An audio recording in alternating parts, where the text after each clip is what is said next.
This is a Kirkendall Barrett presentation.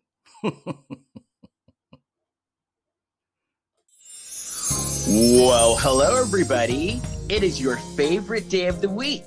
Another day of a lifetime of Hallmark. I am Les Kirkendall Barrett. Hello, Jason Bowers. Hello, Les Kirkendall Barrett. And hello, Kurt Fitzpatrick. Hello, Les Kirkendall Barrett, and hello, Jason Bowers. We take movies from both Lifetime and the Hallmark Channel and try to make sense of them. We're not very successful, though, because they don't often make sense, but they are fun to watch. And we go down all kinds of rabbit holes. We talk about Angelian quite a bit. We talk about the show Enos. June Squibb. We are team June Squibb all the way. And we have Black China news every single episode. So with that in mind, why don't you listen to a lifetime of Hallmark? You can listen wherever you get your favorite podcasts.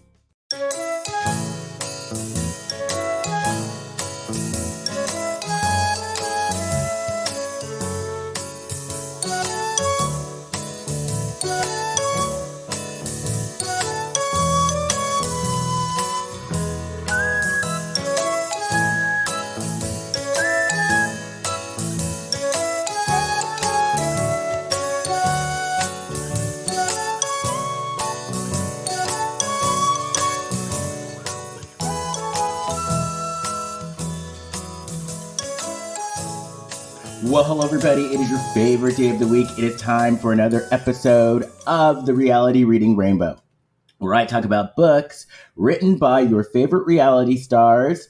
I also do interviews, and I try to make sense of them. I am your host, Les Kirkendall Barrett, and I am trying something new today.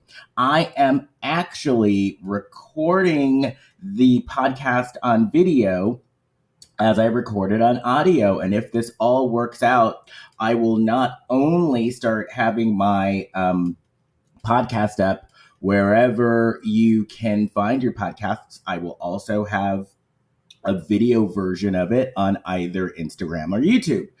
So let's see how this goes, shall we? All right, like I said, I'm Les Kirkendall Barrett. And today I am talking about chapter 2 of Shep Rose's book. And the book is called Average Expectations. And, okay, I got to tell you, I got to be honest. All right. With me reading chapter 2, there are certain things that are really actually making me kind of like Shep. I know, right? But, reading this book, actually, you know what? I'm just going to get into it.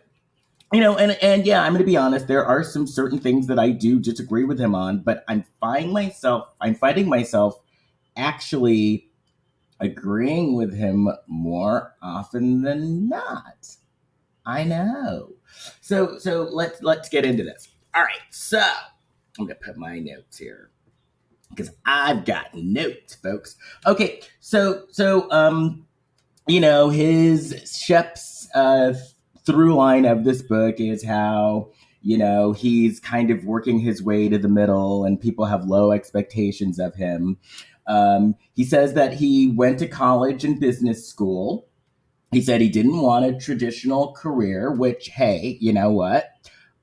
I don't want a traditional career either, so I actually relate to that. He also says that, he hasn't embarked on a traditional career, and that's why he's on TV wearing jeans. And I'm like, yeah, Shep, it's called being an actor. It's nothing new. You haven't invented the wheel here. People are on TV with jeans and, t-shirts, making a lot of money. It's called acting. It's called getting a national commercial, actually. So, but anyway, he says that in a way he kind of felt like Forrest Gump in that scene where Forrest Gump's mother is dying and Forrest Gump asks his mom, so what do I do? And Forrest Gump's mother gave him the advice of, well, you know what? You got to think about that yourself and figure that out yourself. And Shep says that that's actually what he's been kind of doing in life. So he starts going into he started going into different jobs that he had. So he said he got a summer internship in Dubai, and he said it was a good summer internship because you worked hard and you partied hard, and then he gives a piece of advice. So the way that he got this internship is because he met someone who he actually hit it off with. And he says, and this is actually really good advice, if you meet someone who is a like-minded person, break the ice, make contact with this person, because you never know down the line when this person might be in a position to help you. And that's how he got this gig in Dubai. So actually, Shep was actually right about that. But then he says the economy crashed. So then he was out of a job. So he had to move back home. He had to move back home, back in with his parents. And then he talks about how he was luckier than most kids out of college because he didn't have student loan debt.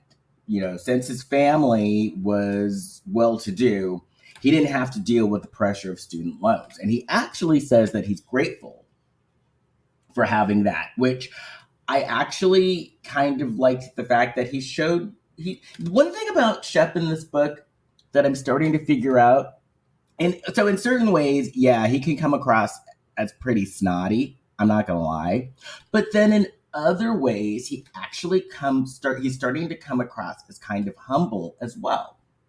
And this is one of these parts because he's like, I'm grateful that I didn't have these student loans to deal with. And so, and then he says, and I have to agree with him on this too, he says, I don't feel guilty that I come from money.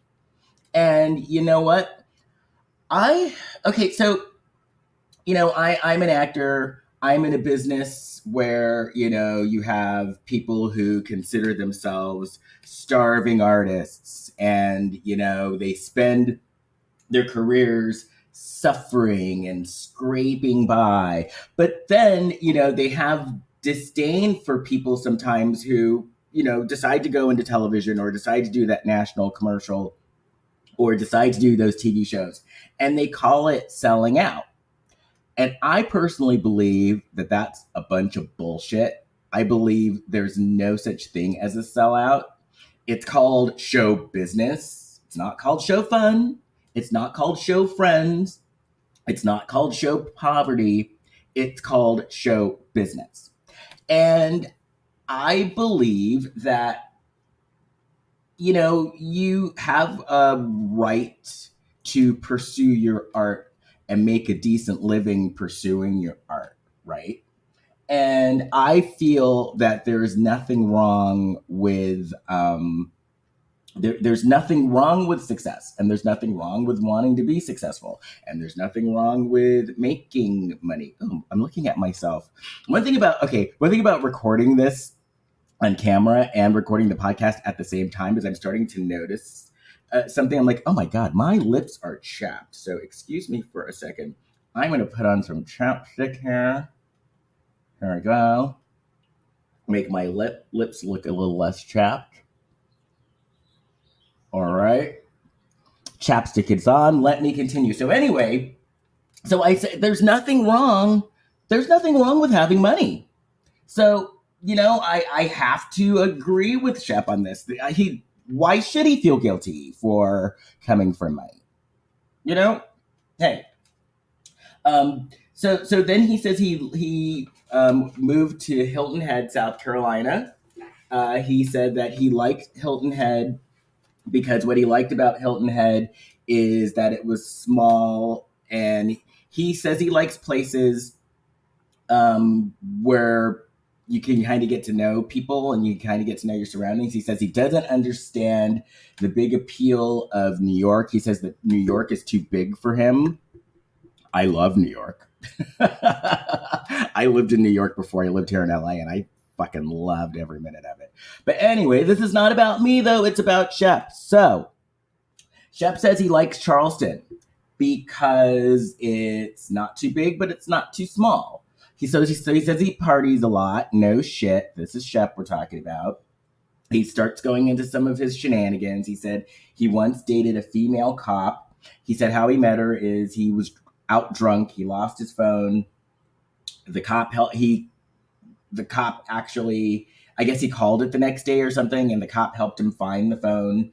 And he says they started dating, but the date only lasted 2 dates because she said that he was too immature and he asked too many questions about the evidence room, which this information actually tracks.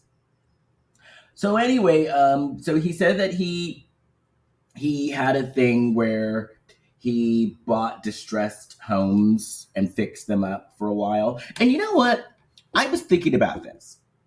When he said this, I think that actually, now it's so funny. I'm wearing my glasses and I noticed my glasses were dirty too. So I'm cleaning those. But as I clean my glasses, I will continue my point. So I think, honestly, if, when Southern Charm ends, and it's gonna end eventually, I think he would actually do all right in a DIY sort of a show, like a fixer-upper sort of a show. I actually, honestly, I gotta be perfectly honest here, I don't think he would do a bad job. Let's face it, he's not gonna be I wouldn't want to see him starring in a movie. I wouldn't want to see him starring in his own reality show where he goes about his day-to-day life. But I think in a situation like on on one of those DIY network shows, I think he would actually do a good job, fixing up a house and showing you how to fix up a house and what he does. My opinion. Okay, so anyway, he says that he once got advice from someone that said that life really doesn't matter before you're 30. So he said that he was kind of drifting and holding out hope at this point that this was actually true. He said he was actively looking for jobs. He said at one point he went to this fast food restaurant in Atlanta. It was an Asian fast food restaurant. He loves Asian fast food. And so he said that he looked into being a franchise owner of this fast food place called the Tin Drum. But then he says his life changed on New Year's Eve of 2012. Because he says that on New Year's Eve of 2012, he was at a New Year's Eve party and he ran into the one, the only, the disgusting Thomas Ravenel. Ugh, that guy, Thomas Ravenel, is so gross. But anyway, he ran into Thomas Ravenel, the scumbag. Then he goes in to say that he and Thomas discovered that they're distant. They are distant cousins. But he says that at this party, Thomas told him about Whitney and that Whitney was there, and Whitney was actually filming a docuseries about people in Charleston. So then he says that Whitney walks up to him and Whitney asked if he knew where any chicks were. And I was like, oh God, gee, Whitney, hey man, do you know where any chicks are? Boom. I was like, okay, Whitney, you're looking for chicks. I guess 1970 wants its saying back. But, you know what's funny? So I actually saw Whitney in a bar once at the Cannes Film Festival a few years ago in France. Long story short, oh God, this was like 5 years ago. Yeah, it was like 5 years ago. And at the time, I was in this relationship with a guy who had a friend who had a private jet, and he, for the weekend, flew a bunch of us out to Cannes, to the Cannes Film Festival. And on our first night in Cannes, I was at a bar and I look across the bar and I see Whitney at a bar in Cannes standing by himself. And of course, I talked to the people next to me. I was like, "Oh my God, you guys, look, it's Whitney from Southern Charm." But unfortunately, no one in the group watched Southern Charm, so I was kind of on my own on this, and I didn't want to be that asshole to walk up and say, "Hey, you're Whitney from Southern Charm." So I didn't do it. I didn't do it. Anyway, so Shep says that he handed Whitney his business card, and Shep said his business card at the time was a guy punching another guy in the balls. And he says he guessed Whitney liked his business card because Whitney called him back. And so then Whitney explained that Patricia had just moved to Charleston from New York.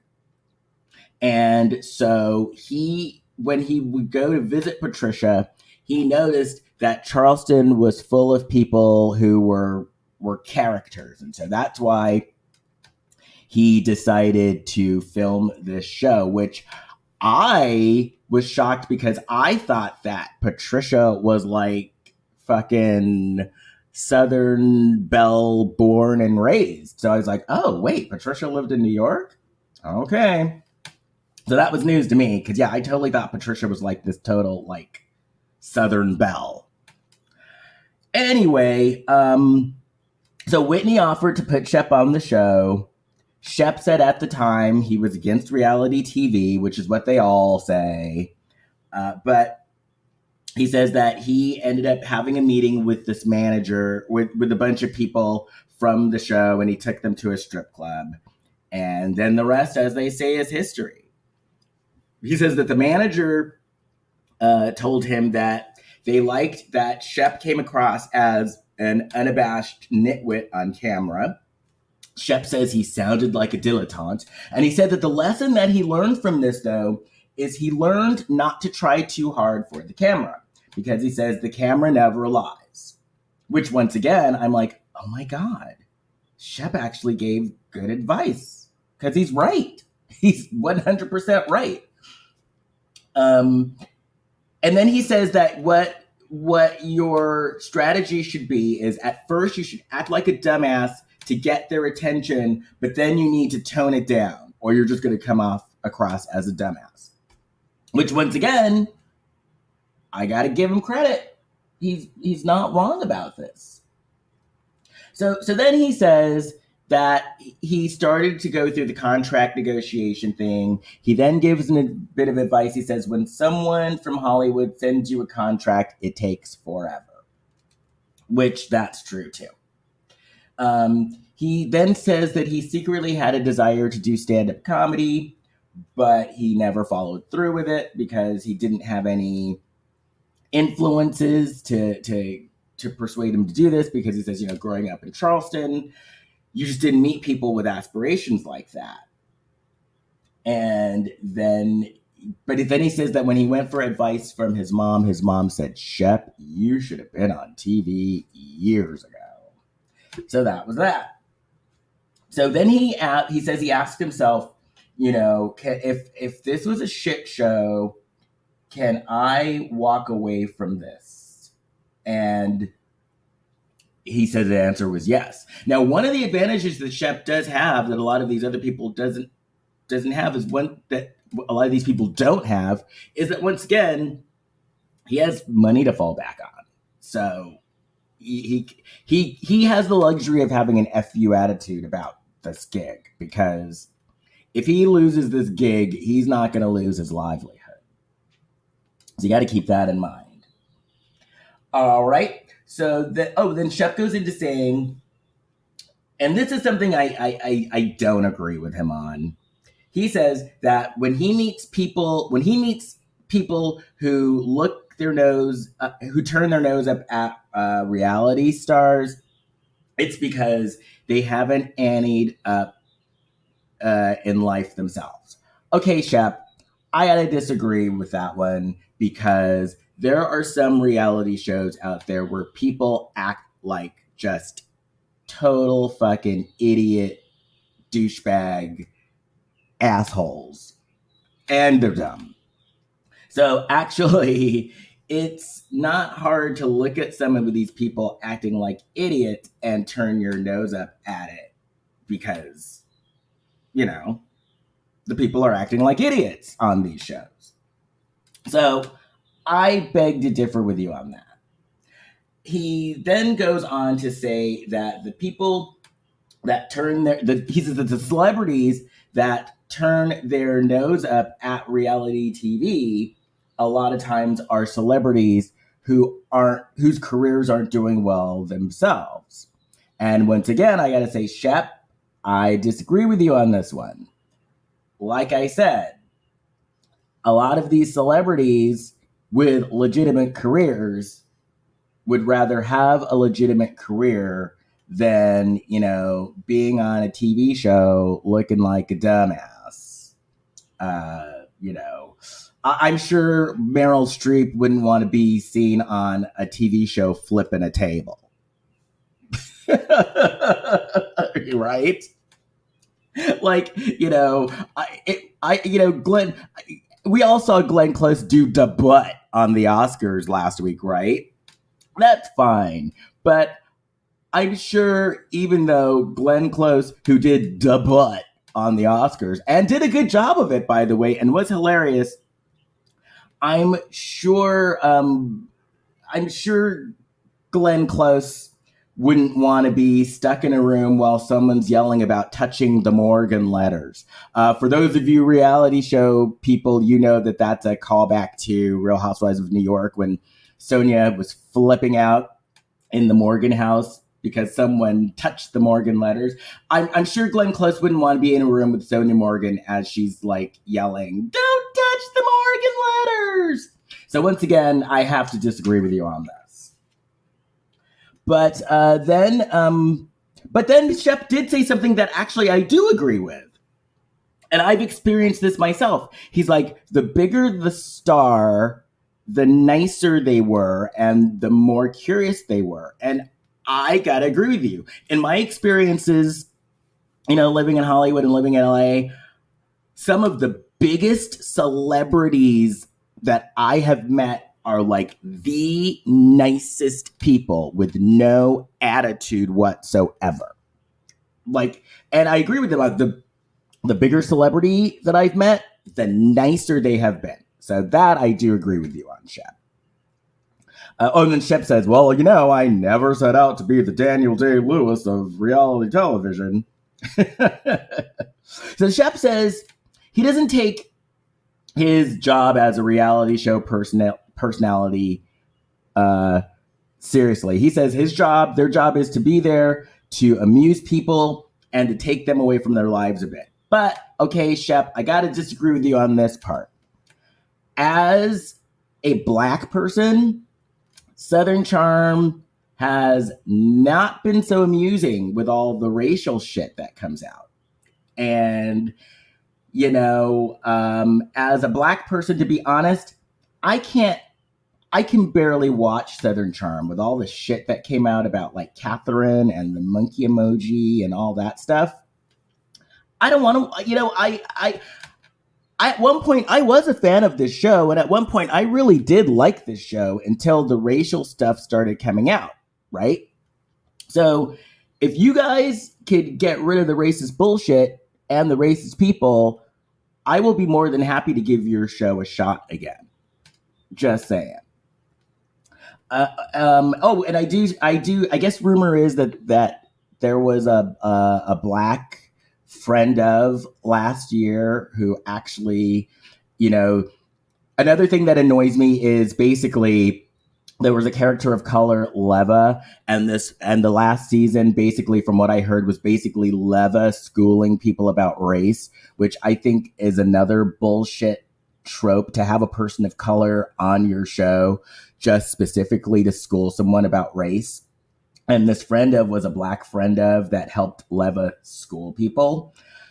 So I guess she did well. So there's rumor that she's going to be a cast member on the show as well. So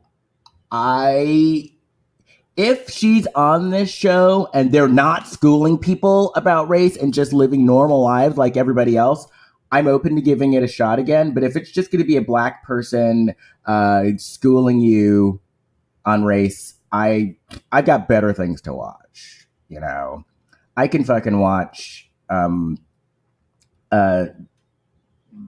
Real Housewives of Beverly Hills, you know, where there's a black person on there too, and she's having fun just like everybody else, you know. I can fucking watch 90 Day Fiance or something, you know. So get your shit together, Southern Charm, and I'll start watching you again. All right. So he then says that at BravoCon, he went to BravoCon. He said he felt like one of the Beatles. He gave us this bit of information, which I am interested in. He says that they actually got a lot of free clothes by being on the show, which is great. I wish I was on a show and got free clothes. He then says that, but this is something else I agree with him on, and I actually have respect for him, because he says that when it comes to talking about your money, rich screams, but wealth whispers. And, you know, he says when you have true wealth, you don't have to brag about it. And then he goes on to say that his family is from old money, but he says that his family, they never had flashy cars. They never led a flashy lifestyle. And he says that he has no desire to do that either. But he says that, you know, his family taught him just to basically use that family money as a cushion, which is smart, which is very smart, you know, just know that you have a cushion there. So I gotta throw a little respect out for that one. So he says he doesn't get hungover. He says, then he goes into talking about how he gets a lot of hate through social media. He says people accuse him of being part of the Lucky Sperm Club, which, you know, that he was born into wealth. He says he resents that. And then he goes into the fact that he says that he grew up and had it. His family had money, but, and this was news to me too, his mother, like, he had to have a job. And he was required to have a job. So first he goes into like how he says he knows that you shouldn't fight with trolls on social media, but he actually kind of has fun doing it. And he gets a laugh out of doing it.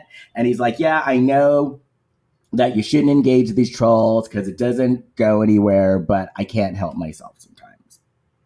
And I've actually seen him fighting with people on social media. And he's actually pretty good. He's actually pretty good fighting with people on Twitter. Oh, so then he says that his mom always... Oh, so then he goes into first say that he has had jobs out... Oh, he says that everybody on the show has a job outside of the show. So he says everybody on the show, they're not relying on what money that they have. They do have other jobs and other businesses and other things going on. But then he says, which I was getting to earlier, which was an eye-opener to me, he says that his mother always required him to have a job. Like, he always had to have a job. So then he listed the jobs that he had growing up. So he said he was a sailing instructor. He says this is where he learned how to be able to think on your feet, because he says he once ran into a girl, they were exchanging numbers. She had really hairy legs. And so he said she had more hair on her legs than he had on his. And so at the minute, this is where he learned how to think on his feet, because he gave her the wrong phone number. Okay, whatever, Shep. But then he went into so he said he had a job as a sailing instructor. He said he had a job as a busboy.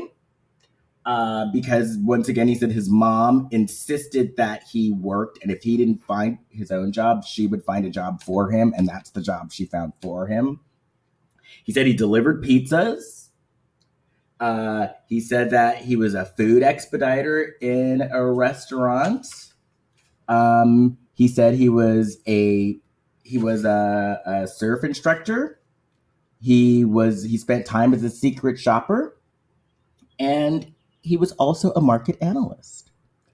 And so I did find that interesting that Shep did have jobs and that Shep was required to work. And that actually made me like his parents because I was like, huh, good job. Good job, parents. Good job, Shep's parents. And you know what? That's it for chapter 2. So until next time, well, actually, you know what? So I'm still deciding. This is either going to be a 2-part episode because I have someone that I interviewed as well, or this is going to be a standalone episode. But then I just realized that on video, the video part of this is going to be a standalone episode. So I got to give you my information. So if you want to get a hold of me on Facebook, you could do that at The Reality Reading Rainbow. We have a Facebook page set up. You can also, what else? Oh, I also have a Patreon page if you're interested. And we've got all sorts of levels, hey, these books cost money, but at the same token, I know that people out there are in different situations and a lot of people aren't working. So, hey, if you got a couple of bucks to throw, fantastic. If you don't, I'd rather you listen because your presence is my present, right? And you know what? That's about it. So until next time, readers, keep reading. Bye.